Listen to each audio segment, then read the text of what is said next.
I'm with Michael Campbell, who happens to be in Houston, and he happens to have come from Mexico.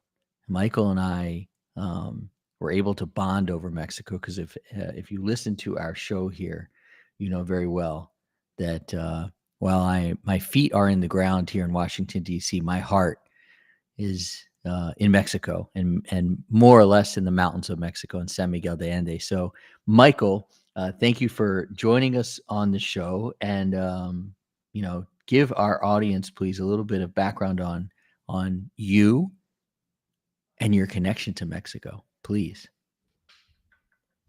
Thanks, Josh, for having me today. Buenas tardes. Yeah, exactly. And yeah, so I have a long history with education, and over the years we've really enjoyed and had a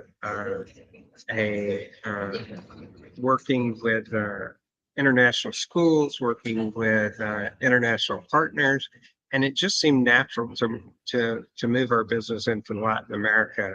And working in Mexico City was just it's a natural extension of our strategy.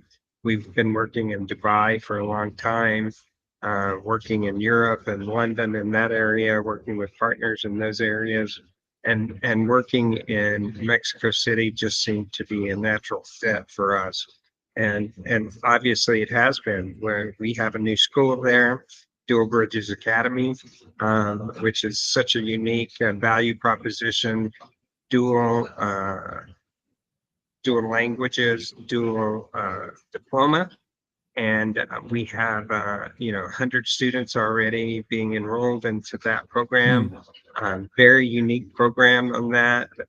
And that is such a great program to be involved in with my educator friends that are doing that program every day. It's exciting to hear from them and to hear the excitement in their voices, teaching kids from Mexico and the US who are involved in those programs.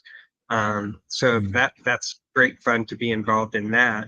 And then working with the entrepreneurs who are working in bilingual education, as well as uh, entrepreneurs in the US and all over the world. Your work spans the world, but if I had to say, Michael, what talk to our audience, who is basically made up of founders, entrepreneurs, CEOs in the education space who are here to kind of learn more about lead generation. How would you describe the work that you do specifically in the United States? Yeah, so we really focus on go-to-market strategies, helping them with those strategies, helping them innovate, helping them do pilot to purchase models. And really, that's what our strategy is. Gotcha.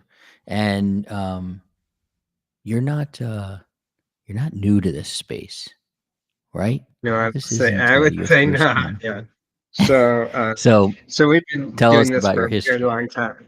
Yeah. So, I started out as a teacher, moved into educational publishing, and did that for a very long time, almost 20 years, and then had my own startup. Moved out of that and did that for about 3 or 4 years, and then into consulting for the last 8 years. And in that 8 years, have learned a lot, not only helping founders in their go-to-market strategies, but also have seen, a lot change in the education market. We have changed. We've gone through COVID, we've gone through the pandemic, we've gone through a lot now. Now we're seeing a lot of AI in the marketplace, Mm. so we're constantly seeing that market change. And so I've seen the market change from from the digital from the print to the digital, and now, just in the last 30 years that I've been in this market. Wow.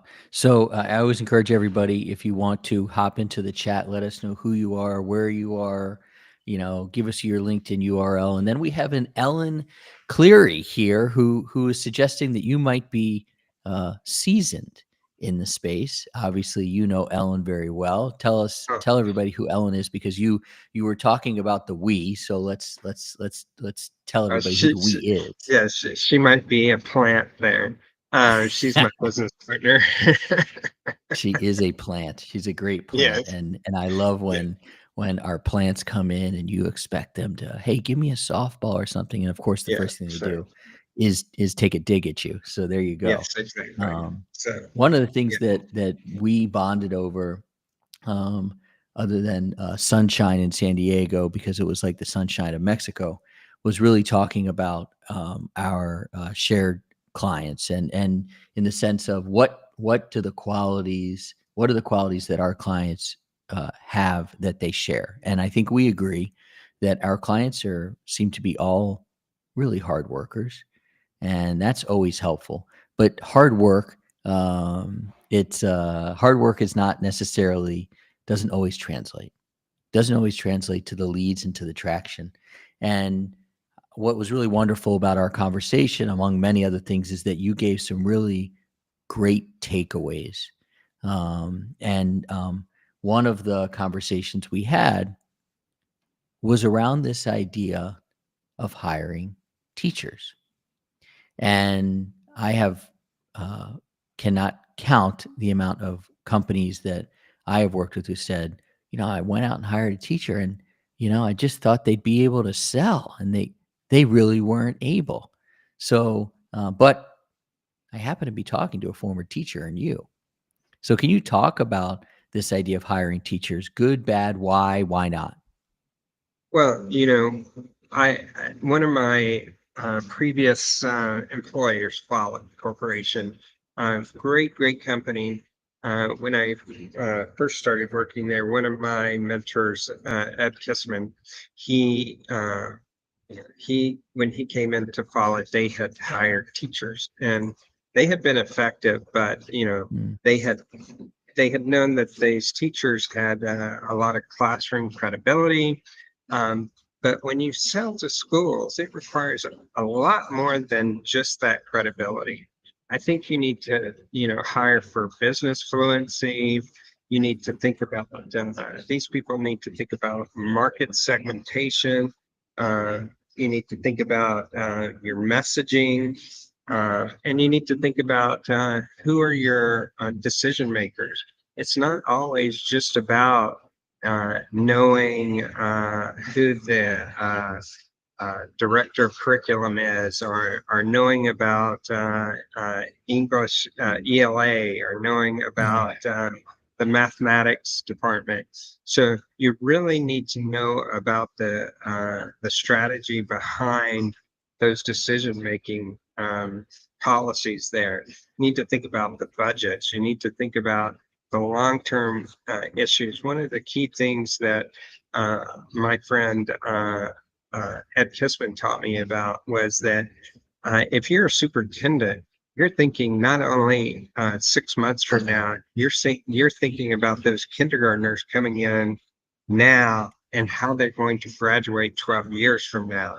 So mm, every bit of that curriculum that happens now is going to affect your budget 12 years from now. yeah, So everything from that engagement that happens to those kindergartners in the first, second, third grade is going to affect your graduation rates. And what does graduation rates mean? It means your budget. So, and especially yeah, these days, you think about what's happening in the news. You think about student retention. You think about absentee rates. All of those things matter to superintendents because that affects their budgets, and budgets affect everything from you know uh, air conditioning to electricity to teachers. mm, So all of these things matter in the big scheme of things. So there may have been a time, because when I was running my after school program, we did hire some teachers, and I think there was a time uh, where potentially hiring teachers was a little bit easier. Maybe now is not the time. Of course, it depends on who you hire. But either way, one of the things we talked about is not hiring. Sorry, not rushing your first sales hire. I talk to so many companies, and the founder, the CEO, whoever will say, you know, I hired a salesperson and they were no good. And I say, well, that's interesting because you weren't very good at it either. So maybe it wasn't necessarily that person, or even you. Maybe you didn't necessarily have some of the foundational points laid out for either of you. So what about what has to be done before you hire that first salesperson to be successful? Well, I think, of course, you need to have your platform, you need to have your messaging, you need to have all of those things in order. So, you and I both know of example after example of founders who immediately want to, before their even platform is ready to go to market, they Mhm. want to hire a salesperson and start selling or start marketing. And the first thing you really need to do is plan your work and work a plan. And you really need to get all your ducks in a row. You need to make sure that MVP is market ready. You need to test that. You need to, and I still believe that having pilot programs, having small pilot programs, there's lots of folks in the market who can. Uh, we've used different programs like ERPI that go and test to different groups of smaller groups of superintendents, directors of curriculum, directors of technology, in the different districts that can test out some of these products before they even hit the larger markets, and he can give you those feedback. And I think you should do that before you try to get out there and do these larger scale pilots and try to sell that. Secondly, I think that before you even try to sell it or get a salesperson, you need to have a plan for your messaging. Does it meet the need? What is your unique value proposition? Uh, what what is the problem that you're trying to solve in that school or in that district or for a parent? Hmm. Those are the key things that you really need to sit down and try to solve and put that down, in a plan that you can get that out and accurately communicate that to your customer or to somebody like me or you um, in a way that you can talk to them so that you can go out and tell a decision maker how you're going to help them uh, better uh, educate their kids. The fact that I am a big fan of messaging might be the understatement of the year, and or many years, in fact. Um, I'm also a big fan of founder-led sales, and I don't care if you don't have the traction yet. I don't care if you're a founder of a company that has $0 or hundreds of millions of dollars. I think founders can always be a part of the sales process because they have so much institutional knowledge. I'm also a big fan of um, hitting singles.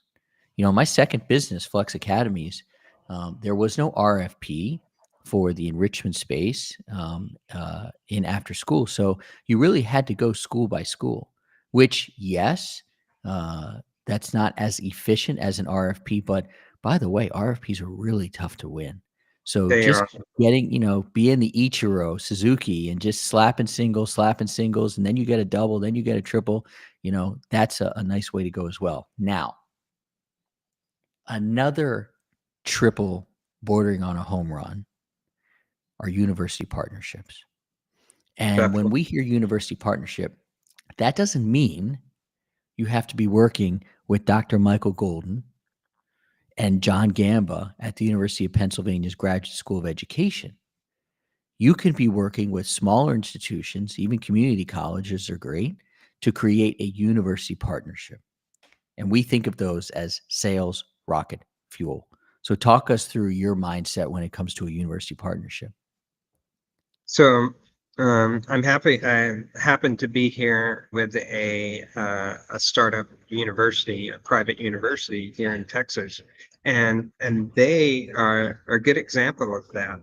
Mm, They are looking for partnerships, and they're an education teacher education. They're providing certification for teachers, and so they're looking for partners in that. They've been successful so far of helping uh, paraprofessionals in the classroom get their certification, and so they're looking to partner with other education institutes to do that.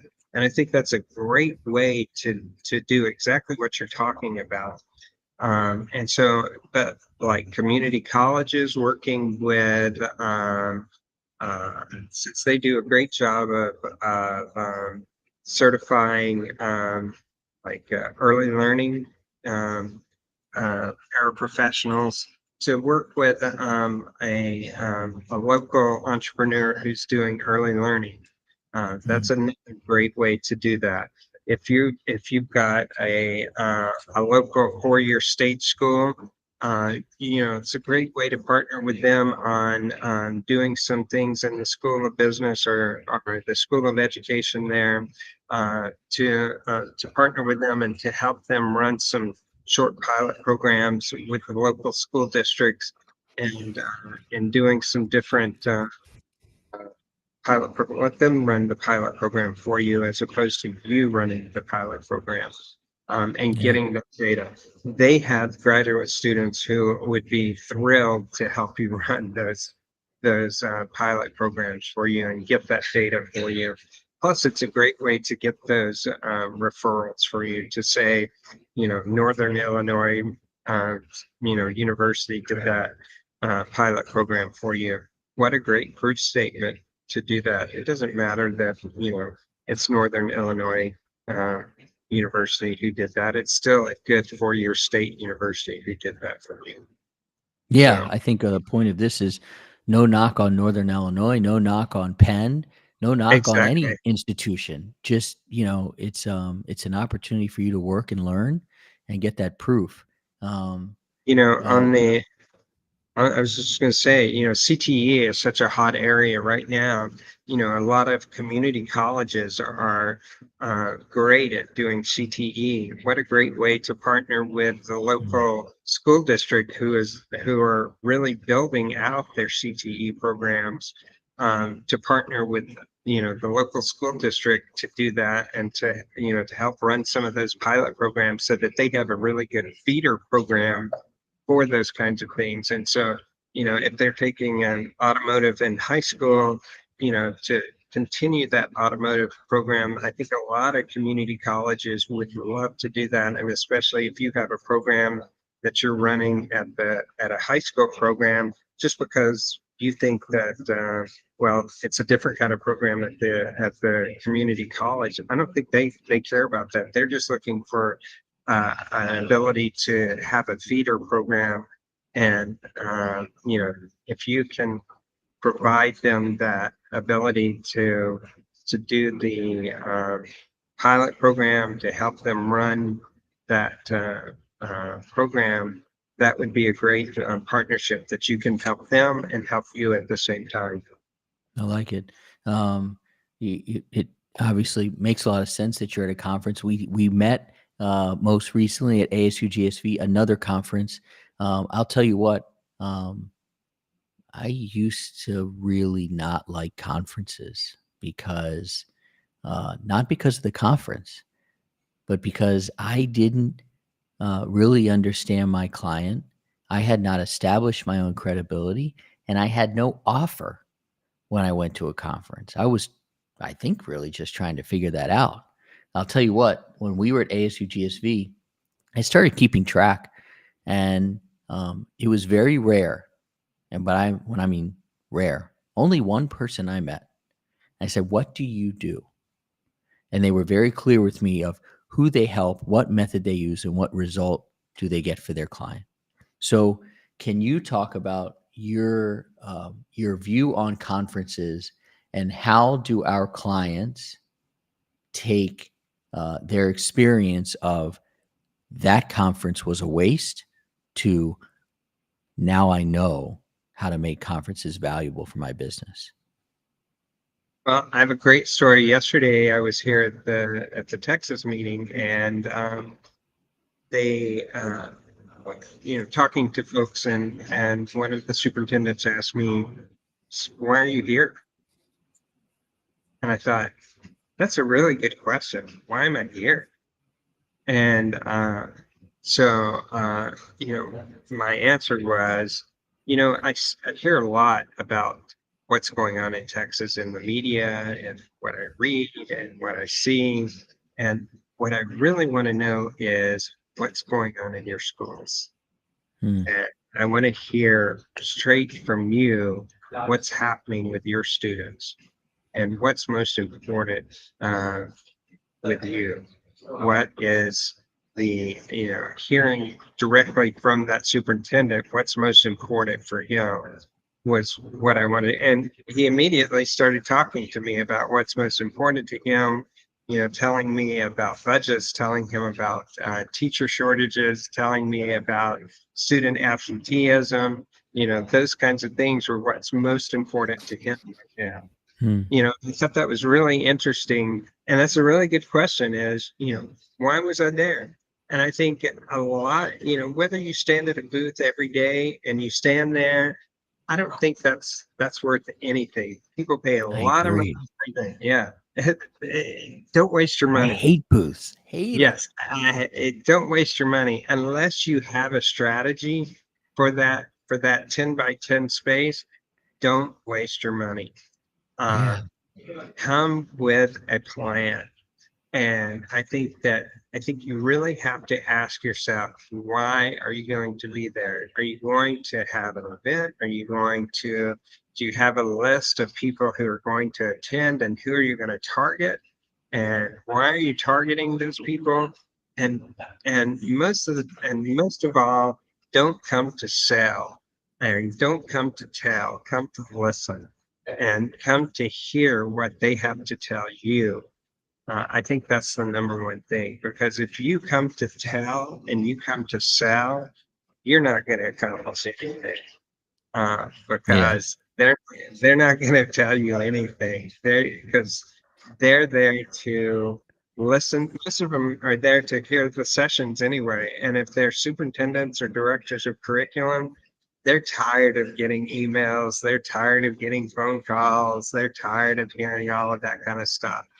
Um, you Yeah. know, they're they really want to have a conversation about what's going on and what their problems are and what they're experiencing in their day-to-day lives. So what are the problems that they're experiencing in their schools, Yeah.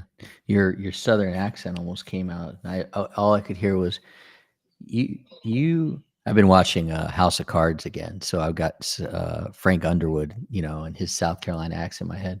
And it sounded like you were going to say, "Don't come to sell, don't come to tell. You're going straight to." And I'm like, "Uh Yeah. oh, this is a family Well, show. This see, is a family show." But that's it what can happens. but it comes back really quickly. I grew up in Louisiana, so it comes Yeah. back really quickly if I'm here for more than 24 hours. So Yeah. I have. Ellen, I have some. I had a conversation with Ellen this morning, and she had to ask me what about two or three times because she couldn't understand what I was saying because I That's was funny. came back. Yeah. That's funny. So I've got some really good friends who are from two of them from Alabama, one's from Kentucky, and the moment alcohol hits their lips, that accent starts rolling back out, and it's like we crossed the Mason-Dixon line. So I hear you on it. I understood you. I understood what you said. And you know, I always want to give people kind of some takeaways in the audience, and a few of them that we discussed, and I'll run down here. You know, um, really hire for grit when it comes to sales. Not necessarily having been in the classroom, that doesn't always translate. And I think even now that is even more applicable. Explore university partnership. Again, love Northern Illinois University. Never heard of it, but go for it. Love Penn's Graduate School of Education. I also love Montgomery College in beautiful Rockville, Maryland, which is close to where I grew up. A university partnership is a great thing for our clients and people listening. Test your messaging at your next conference, and you can. I think that you certainly should not go to a conference to sell or tell, or you're going straight to where. But you can also um, uh, test your messaging, kind of like I encourage people to do Mhm. on LinkedIn. Not selling, but just seeing what resonates. And I Yeah, I think agree with a that conference is a 100%. great place. You Go know, ahead. when we had our startup, my good friend Roxanne and I used to play this game. It's like, what if we did this? And we would try it on two or three. The next two people that come by, let's try this. And we would Mhm. try a messaging out with them and see if it worked out when we had our little pitch that we would say for our startup. And Yeah, that's exactly what we did, Josh, is that we, you know, testing out the messaging is so important. And it's a fun thing to do. totally. And you can, I when I talk about LinkedIn, I encourage people to think of it two ways. One of them, it's like a gym. If you want the results in a gym, you got to go more than say one time a month. If you want the results in a LinkedIn gym, in the LinkedIn gym, you got to go 3 to 5 times a week, and probably five is the best if you want those results. I also encourage people to think of LinkedIn as like a conference. And you can test your messaging on LinkedIn. If nobody responds, that was just a post. If people respond, you now have a better understanding of what people care about. You can do the same thing at a conference. I want to ask you this question, and it kind of dances around this idea of conferences. Of course, we believe they are important, and we're happy to get back to the conferences that are in person. But can you, since you're at a conference now, can you talk about how people in our audience should evaluate going to a conference so that they don't break the bank, so that they don't, feel like they are spinning their wheels or wasting money, and they get value? You know, I think any conference that you can say that you can get your ROI on, and you should be tracking every lead that you get. Um, Mm. I When I worked at Folly, we had a great conference manager, Sherry, and she would track those leads religiously. Wow. And we know that, and just like as a consultant, you know that some of those people that you talk to now, um, and you provide good information to, and you give some of that messaging to, and you target that person now, that lead may not come to fruition for 6 months, but in a Hmm. year, that lead may come to fruition. So was it at that conference where you had a good conversation with that person and you had coffee with that person? Or, did you track that, and you track that lead. So, again, it goes back to that data. Are you tracking your data? Are you making sure that you're doing all of the things that you should? So plan your work and work your plan. Um, and that is so important for any company that you're working with. Is that how the big boys and the big girls play at Follett and other places? Did you say you have like a conference manager? I did. So, Wow. well, and that I'm not saying that that everybody has to have one of those. I'm just saying I you want didn't. one. Well, I'm saying I am that person, or So Ellen am I. is that person. Ellen is that person for me, and Right. so we. But having those kinds of ability to track that lead Yeah. is so important, and you know that is what I would say is what makes a conference ROI work, is tracking Yeah. those leads and making sure that it is important. So if you have 50 people come by and you can track that 20 of those people actually, you did a demo for them, or you did, whatever KPI that have determined was the success rate for you, Hmm. is what, but you need to determine what that KPI is, that is a Yeah. success rate, and you need to set that KPI for you. Yeah. I had the opportunity yesterday to go to a conference, the competition finals of the Milken Penn GSE Business Plan competition, and so Ken, my wonderful producer, see, I have a producer. I don't have a conference manager, but I got myself a producer, right? So Ken, if you can put up some of these pictures, I wanted to walk Michael and our audience through kind of what we experienced here. It was up in New York City, which is not necessarily my favorite place on earth, but was up there, and it was in this wonderful. I guess you would say it's an auditorium, but like a modern auditorium, and you could see the beautiful screen we had there. It was for the finals of the competition. It was the 7 finalists there.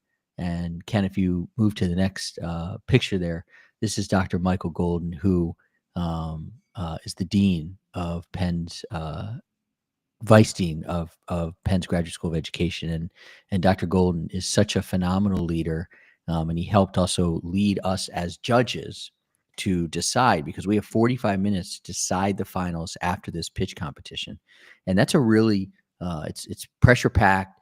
There was one, two, three, five of us in the room, and we had to make the decision. Michael did a phenomenal job. And then there's good old John Gamba, a friend of the show, a colleague of mine. And John, of course, that picture was taken by yours truly, which is one of the better pictures I've taken of John. And John is probably listening, and he knows where I'm going with this, because he is literally the world's worst picture taker. If you ask John to take a picture of you, there will be a finger or an errant, water bottle in the picture. But I take phenomenal pictures. John, he's not hard to take pictures. A good-looking guy with amazing hair. And let's look at the next picture. These are the finalists, and just a great group of finalists who, when they were announced as finalists, they then spent several months working with people like Rita, Michael, John, the team at Penn GSE. They really do a nice job of bringing them along and getting them to the pitch competition. And then I got to give out the audience award. The people chose who won my award for the Ed Sales Elevation Experience that I gave away. And next picture, Ken, I gave it to this guy, Jody Anderson. Such a good dude. Runs a company called Resume. And I encourage everybody to take a look at Jody and Resume. And Jody just keeps coming back to this competition. And he kept coming back to life. And finally he won it. And he deserved to win it. That guy is as jacked as he looks. I don't think he has an ounce of fat on that body. So I just prefer to hug him, because his handshake reminds me of the great, I don't know if you remember this name, Dexter Manley, who used to play for the Redskins. When I worked for the Redskins, I would avoid shaking Dexter's hand. It would hurt so much. But Jody is a super strong gentleman, and I'm so happy that he won. And then the last picture, Ken, this is the group that I got to judge with, missing one person. And great group of people. And Michael, you might recognize Doug Roberts there from Mhm. IEI. Doug, awesome Right. dude. Got to sit next to him. And so I was honored. And EJ Milken, whose family helps with the competition, and she's just fantastic. So that's my experience there up in New York, and I'm gonna ask you a question. What's your take on competitions? What do you advise our listeners when it comes to competitions in terms of entering? How much time do you spend? What's your take on competitions? I think if you're raising money, I think it's great, especially if you're an early startup or even if you're like Jody. He kept coming back. That's great because you keep honing your pitch. Mm, Uh, when when I was involved in a startup, we did several of them, and we won several of them, and it was great. We raised almost $5 million in startup money, wow. and that's the way that we did that. Is that we honed our pitch at these competitions, and that was a great way to do that, Josh. And because we got great advice, and it was somewhat Mm, free advice by doing those at those competitions.